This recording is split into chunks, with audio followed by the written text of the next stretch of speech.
Il était une fois dans la belle ville d'Enugu, il y avait une femme qui s'appelait Chika. C'était la femme la plus puissante que l'on puisse rencontrer. Chika n'était pas seulement avide envers les autres. Elle était avide. Ils l'ont rappelée à Kagome parce que tout le monde croyait que ses mains étaient en caoutchouc.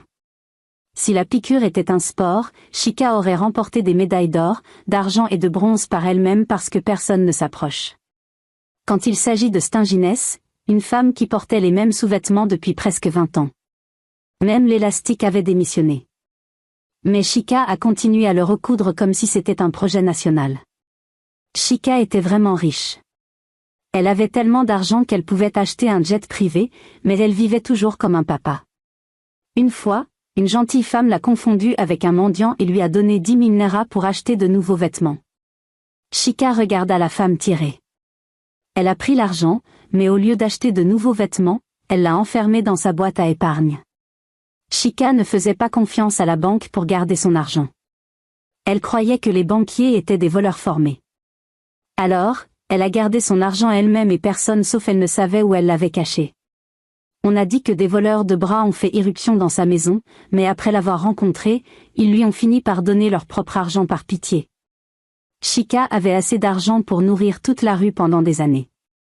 Mais pour elle, chaque paille valait la peine d'être sauvée. Elle vivait dans le manoir de son père, une maison qui lui a été laissée après la mort de son riche père. C'était la seule chose qui faisait croire à ses proches qu'elle était riche. À ce stade, beaucoup croyaient qu'elle était la gardienne de la maison et que son cousin plus jeune, qui vivait avec elle à un moment donné, était probablement le propriétaire de la maison. C'était avant que Chika ne jette sa cousine pour avoir volé. Lomer était le cousin de Chika qui est apparu à sa porte d'entrée un jour avec ses bagages et une triste histoire. Ses parents sont décédés il y a quelques années, laissant à elle et à ses frères et sœurs des maisons, de la terre et de l'argent. Mais en moins de 5 ans, ils ont tout vendu et gaspillé le reste sur des fêtes et des extensions. Désormais sans abri, le propriétaire se souvenait de sa cousine, la célèbre Akagon, qui avait toujours son héritage intact. Quand elle est arrivée, Chika l'a regardée avec suspicion. « Tu veux dire que toutes les maisons de ton père sont parties ?» demanda-t-elle à Lomer, qui boucha la tête et commença à parler. « Oui, sœur Chika, ils sont tous partis. Je souffre depuis des mois et j'ai besoin de ton aide, la souffrance est bonne parfois alors, Chika a répondu en pliant les bras alors qu'elle donnait à Yoma une conférence sur la façon dont la souffrance enseigne aux gens à ne pas gaspiller. Irma a essayé si fort de ne pas dormir. Elle est restée là et a écouté Chika, qui lui a permis de rester dans son manoir. Oma pensait que ce serait comme une autre fête, mais Chika l'a fait balayer, cuisiner et même laver ses vêtements. Elle voulait murmurer, mais le fait qu'elle ait besoin d'argent de Chika l'a rendue mal à l'aise. Si seulement elle savait qu'elle aurait économisé son énergie parce que Chika n'était pas quelqu'un pour se séparer facilement. Un matin, j'ai commencé à tousser drastiquement. Sœur Chika, mon estomac, ma poitrine, ma tête, elle a crié fort alors que Chika demandait quel était le problème. J'ai besoin de chirurgie. Irma gémit, tenant un faux rapport hospitalier dans sa main. Chika a demandé combien elle avait besoin et Homer lui a révélé qu'elle avait besoin de 2 millions de nera pour l'opération. Si je ne l'obtiens pas bientôt, je mourrai, dit-elle à Chika qui la regarda avec pitié et alla dans sa chambre. Et, j'ai sauté dans l'excitation. Elle a commencé à dépenser l'argent dans sa tête. Quand Chika revint avec une tasse d'eau dans sa main, elle dit à ceux qui la regardaient confuse alors que Chika avait évalué comment l'eau la guérissait de toutes ses maladies par le passé. Maman était là sans parole. Elle voulait s'évanouir, mais même se vanter semblait trop cher à faire. Elle ne pouvait pas croire que son cousin lui avait donné de l'eau au lieu d'argent. À ce moment-là, elle a réalisé que sa mission ne serait pas facile. Elle a donc comploté à nouveau et cette fois, elle était sûre que son plan fonctionnerait. Irma se connecte avec un jeune homme qui s'est présenté à Chika comme sa fiancée. Elle faisait semblant d'être amoureuse. Elle est rentrée à la maison un soir en rouge alors qu'elle a informé Chika qu'elle avait besoin d'argent pour sa présentation. Chika a ri si fort qu'elle s'est presque glissée sur le sol. Donc votre mari ne peut pas payer pour sa propre introduction. Elle demanda qui la regardait embarrassée alors qu'elle entrait dans sa chambre et fermait la porte à son visage. Les jours suivants ont été remplis d'un rejet ou de l'autre alors que j'ai essayé différentes techniques pour obtenir l'argent. Après un échec sérieux, la patience d'Irma a commencé à s'épuiser. Elle s'est dit, si je ne peux pas obtenir l'argent de cette femme, je vais devoir le prendre moi-même le lendemain matin. Alors que Chika était absente, Irma entra dans sa chambre. Elle avait remarqué que Chika s'agenouillait toujours près d'un coin particulier pour prier, l'appelant sa base de trésor. Homme ransaqua la zone et trouva une boîte en fer verrouillée avec un cadenas. Son cœur sauta dans sa poitrine alors qu'elle jubilait d'excitation. Mais alors qu'elle touchait la boîte, une voix a traversé le silence. Touchez cette boîte et vous passerez au sel. Le Homer a crié et a laissé tomber la boîte. Chika est entrée dans sa chambre comme un soldat. Son visage se déforme de colère alors qu'elle commence à parler. Il est donc venu me voler. Elle s'écria, tu manges mon riz et tu utilises mon savon. Irma est tombée à genoux en mendiant. Sœur, pardonnez-moi. J'étais désespérée. Mais la joue ne l'avait pas. Elle lui a ordonné de ranger ses affaires et de partir immédiatement. C'est ainsi que les gens croyaient qu'elle possédait la maison. Tous les Thomas douteux étaient là, choqués alors que Chika envoyait aimer. Ils croyaient tous que Homer était le propriétaire de la maison jusqu'à ce que Chika leur prouve qu'ils avaient tort ce jour fatidique.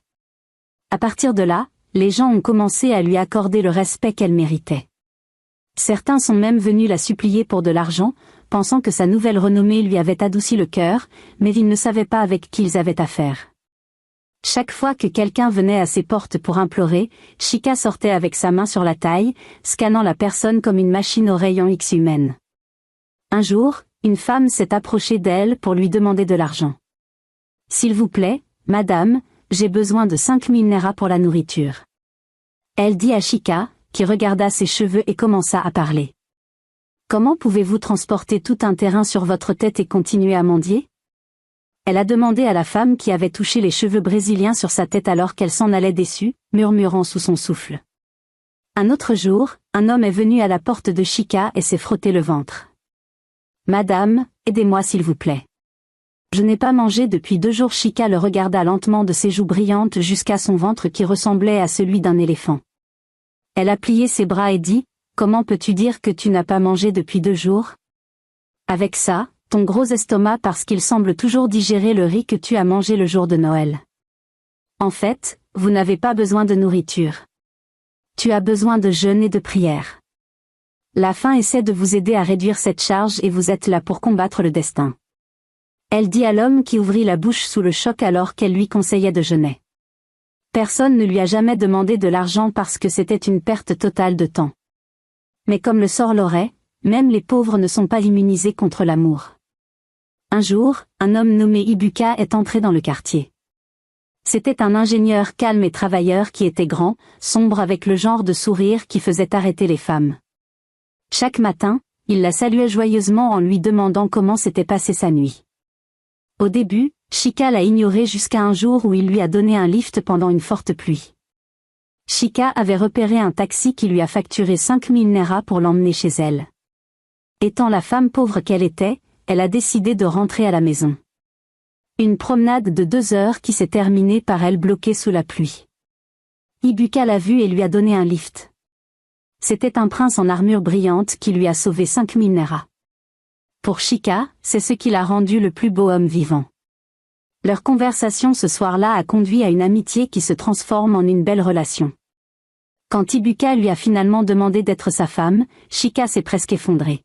« Tu veux dire que tu veux épouser une femme comme moi ?» demanda-t-elle, clignant rapidement comme un phare défectueux.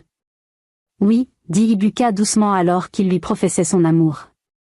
Les nouvelles de leur engagement se sont répandues comme des feux de forêt alors que la famille Chika s'est présentée pour demander des choses exorbitantes. Sa liste de prix était aussi longue qu'un arbre d'Iroko que les membres de sa famille le considéraient comme leur seule chance de manger son argent. Après tout, Nebusha était riche et il ne voyait aucun problème avec ce qu'il faisait. Chika a fait tout ce qui était en son pouvoir pour battre la liste. Mais ses oncles ont résisté avec tout ce qu'ils avaient. En fait, ils ont déclaré que si tout n'était pas fourni, Ibuka ne se marierait jamais avec leur fille. Et quand Chika a vu la liste, sa bouche s'est ouverte. Il y avait tout à l'intérieur, des marchandises de 20 moulins, 502 barres de yam, 10 gâteaux de vin de palme aux objets ridicules comme 500 000 allocations pour les personnes âgées ainsi que 100 000 pour le rafraîchissement des femmes du village. Chika ne pouvait pas croire ses yeux. Elle a commencé à murmurer, demandant si les gens de son village voulaient la tuer avant son temps.